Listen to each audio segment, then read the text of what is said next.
நமக்கெல்லாம் தெரியும், கிருஷ்ண லீலையில் கண்ணன் அந்த ஆயர்பாடியில் கோகுலத்தில் எப்படியெல்லாம் குறும்புகள் செய்தான்.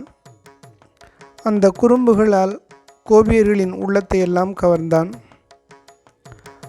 அவனுடைய குறும்புகள் அந்த கோபியர்கள் எல்லாம் ரசித்தாலும் அவர்களெல்லாம் கண்ணனை பற்றி அவருடைய தாயார் யசோதையிடம்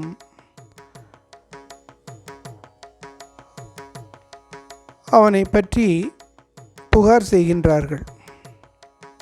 அதாவது கண்ணன் வீட்டிலே வந்து வெண்ணெயை திருடி அந்த பானையை உடைத்து விடுகிறான். தொட்டிலே தூங்கக்கூடிய குழந்தையை கிள்ளி அதை எழுப்பி விடுகிறான்.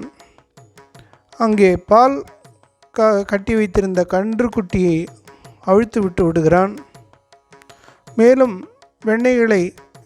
வெண்ணெயை திருடி அவனுடைய நண்பர்களுக்கும் இந்த குரங்குகளுக்கும் கொடுக்கிறான் என்றெல்லாம் கண்ணனை பற்றி தாயிடத்தில் புகார் செய்கின்றார்கள். அதை கேட்ட யசோதை கண்ணனை அடுத்த நாள் அனுப்பவில்லை எங்கேயும் வெளியில். ஆனாலும் கோபிகள் கண்ணன் வர வேண்டும் என்று எதிர்பார்த்திருந்தார்கள். ஆனால் கண்ணன் அன்று செல்லவில்லை. கோபிகளுக்கெல்லாம் வருத்தமாகிவிட்டது. அவர்கள்தான் அவனை பற்றி புகார் செய்தார்கள். இப்பொழுது வரவில்லையே என்று ஏங்குகிறார்கள். அவர்களுடைய ஏக்கத்தை மனதில் மறைத்து வீட்டில் வெண்ணெய் பானை புலம்புது என்று சொல்லி அவர்கள் பாடுவது போல் ஒரு பாட்டு.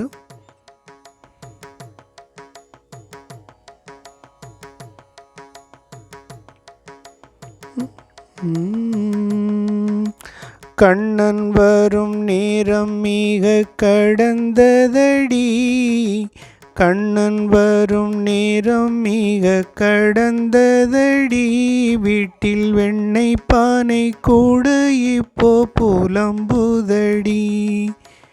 கண்ணன் வரும் நேரம் மிக கடந்ததடி, வீட்டில் வெண்ணெய் பானை கூட இப்போ புலம்புதடி. கட்டி வைத்த கன்று ஒன்று கதறுதடி, கட்டி வைத்த கன்று ஒன்று கதறுதடி, அந்த கண்ணன் வந்து கட்ட விழ்க்க ஏங்குதடி, அந்த கண்ணன் வந்து கட்ட விழ்க்க ஏங்குதடி. தொட்டிலிட்ட குழந்தையும் தூங்குதடி, தொட்டிலிட்ட குழந்தையும் தூங்குதடி, அந்த கண்ணன் வந்து துயில் எழுப்ப ஏங்குதடி, அந்த கண்ணன் வந்து துயில் எழுப்ப ஏங்குதடி.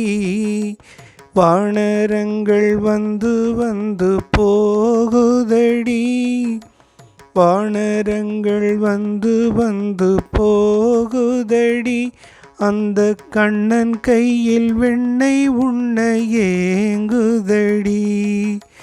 வானரங்கள் வந்து வந்து போகுதடி, அந்த கண்ணன் கையில் வெண்ணெய் உண்ண ஏங்குதடி. கண்ணன் வரும் நேரம் மிக கடந்ததடி, வீட்டில் வெண்ணெய் பானை கூட இப்போ புலம்புதடி. தொட்டிலிட்ட குழந்தையும் தூங்குதடி, அந்த கண்ணன் வந்து துயில் எழுப்ப ஏங்குதடி. இப்படி இவர்கள் எல்லாம் புலம்புகின்றார்கள். காரணம், அந்த வெண்ணெய் பானை எதற்காக புலம்ப வேண்டும்? அந்த பானையினுடைய நோக்கம், அதிலே வெண்ணெய் தயார் செய்ய வேண்டும், அதை கண்ணனுக்கு அர்ப்பணிக்க வேண்டும். கண்ணன் கையால் அந்த வெண்ணெயை உண்டுவிட்டு பானையை உடைத்தால் அந்த பானைக்கு முக்தி. அந்த கன்றுக்குட்டியை கண்ணன் அவிழ்த்து விடும்போது அந்த கன்றுக்குட்டிக்கு முக்தி. குழந்தையை கண்ணன் துயில் எழுப்பி விடும் பொழுது அந்த குழந்தைக்கு முக்தி. வானரங்கள் எல்லாம் கண்ணன் கையிலே பிரசாதம் சாப்பிடுகின்ற பொழுது அதுகளுக்கும் முக்தி கிடைத்துவிடும். அதனால் இந்த பானையும் கன்றுக்குட்டியும் குழந்தையும் குரங்கும் கண்ணன் வரவில்லையே என்று ஏங்குவதாக இந்த கோபிகள் பாடுகின்றார்கள்.